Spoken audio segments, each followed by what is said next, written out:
સાથે તાપી જિલ્લામાં national highway ધોવાયો છે। સમાચાર સામે આવી રહ્યા છે। વધુ વરસાદના કારણે હાઈવે ધોવાયો છે। વરસાદના કારણે નેશનલ હાઈવે ધોવાયો છે। બીજી તરફ સ્ટેચ્યુ ઓફ યુનિટીથી સાપુતારાને જોડતો હાઈવે ધોવાયો। રોડના બે ટુકડા થતા પ્રશાસન તંત્ર પણ દોડતું થયું હતું। બે લોકોને ગામ લોકોએ પાણી વહી જતા બચાવ્યા હતા।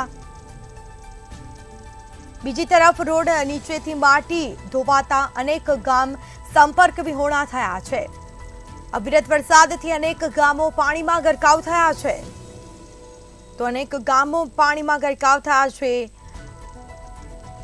આ સાથે તાલુકા સંપર્ક વિહોણા થયા છે। નેશનલ હાઈવે ઓથોરિટીની કામગીરી સામે સવાલ ઉઠવા પામ્યા છે।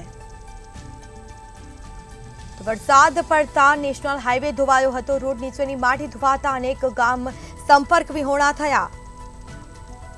તો અવિરત વરસાદને પગલે અનેક ગામ પણ પાણીમાં ગરકાવ થયા છે, જેના સીધા દ્રશ્યો અમે આપને બતાવી રહ્યા છે। આ સીધા દ્રશ્યો સામે આવ્યા છે।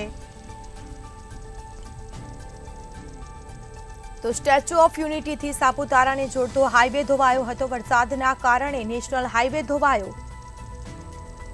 તો તાપી જિલ્લા નેશનલ હાઈવે ધોવાતા અનેક ગામ સંપર્ક વિહોણા થયા છે, જેમાં નેશનલ હાઈવે ઓથોરિટીની કામગીરી સામે સવાલ ઉઠવા પામ્યા છે। તો વરસાદ વરસતા હાઈવે ધોવાયો છે। અવિરત વરસાદના કારણે હાઈવે ધોવાતા તંત્રની કામગીરી પર સવાલ ઉઠવા પામ્યા છે।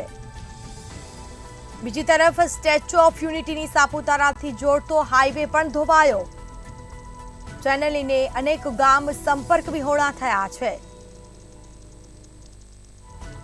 તો સ્ટેચ્યુ ઓફ યુનિટીથી સાપુતારાને જોડતો હાઈવે ધોવાયો। તો વધુ વિગતો સાથે સંવાદદાતા બિંતેશ્વરી શાહ આપણી સાથે ફોન લાઈન પર જોડાઈ ગયા છે। જી, તાપી જિલ્લાનો નેશનલ હાઈવે ધોવાયો છે, એટલે કે નેશનલ હાઈવેની ઓથોરિટીની કામગીરી પર સવાલ ઉઠવા પામ્યા છે। શું પરિસ્થિતિ?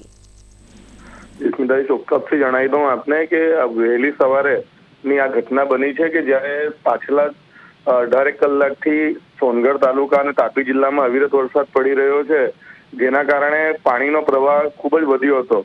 પરંતુ એવા સમયે જે સોનગઢથી બરડીપાડા આહવા થઈને જે સ્ટેચ્યુ ઓફ યુનિટીનો નવો હાઈવે બન્યો છે, સ્ટેચ્યુ ઓફ યુનિટીથી સાપુતારાને જોડતો, એ નવો હાઈવે બનવાના જે તો 6 મહિનાનો સમય પણ નથી થયો અને એ ગાળામાં જ આખો હાઈવે ધોવાઈ જતા અને એના બે ટુકડામાં વિભાજિત થઈ ગયો છે। આપણે વિડીયોમાં જોઈ શકો છો, જેના કારણે ત્યાં બે વ્યક્તિઓ પણ ફસાયા હતા। બે વ્યક્તિઓની ત્યાં પાણીની મોટર મૂકેલી હતી એ હાઈવેની બાજુમાં, તો એ લોકોને એ મોટર બચાવવા જતા બે વ્યક્તિઓ પાણીમાં ફસાયા હતા અને ગામ લોકોને જ્યારે આ બાબતની જાણ થઈ ત્યારે એમણે રેસ્ક્યુ કરીને અને સ્થાનિક કક્ષાએથી જે રેસ્ક્યુ ટીમ છે સોનગઢ નગરપાલિકાની, તે ત્યાં પહોંચી હતી અને જેમ તેમ કરીને પ્રયત્ન કરીને બે વ્યક્તિઓના જીવ બચાવી લેવાયા હતા।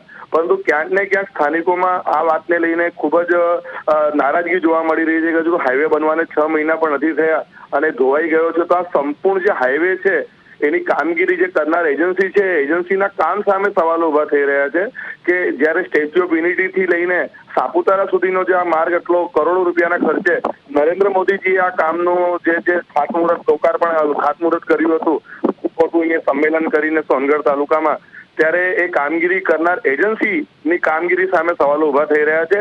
ક્યાંક ને ક્યાંક ખૂબ મોટો ભ્રષ્ટાચાર થયો તેવા આક્ષેપો થઈ રહ્યા છે અને આવી કંપનીને બ્લેકલિસ્ટ કરવાની પણ માંગ થઈ રહી છે। અને જ્યારે આ બાબતની જાણ સ્થાનિક કક્ષાએ તંત્રને થઈ ત્યારે સોનગઢ મામલેદાર અને એમની ટીમ તાત્કાલિક ધોરણે સ્થળ પર જવા માટે રવાના થઈ છે, એવી માહિતી હાલ મળી રહી છે અને આ તે તરફના ગામો જે છે સંપર્ક વિહોણા થયા છે અત્યારે। જી બિલકુલથી, આ તમામ જાણકારી આપવા બદલ આપનો આભાર। તો આ સાથે હાઈવે ધોવાતા લોકો પરેશાન થયા છે।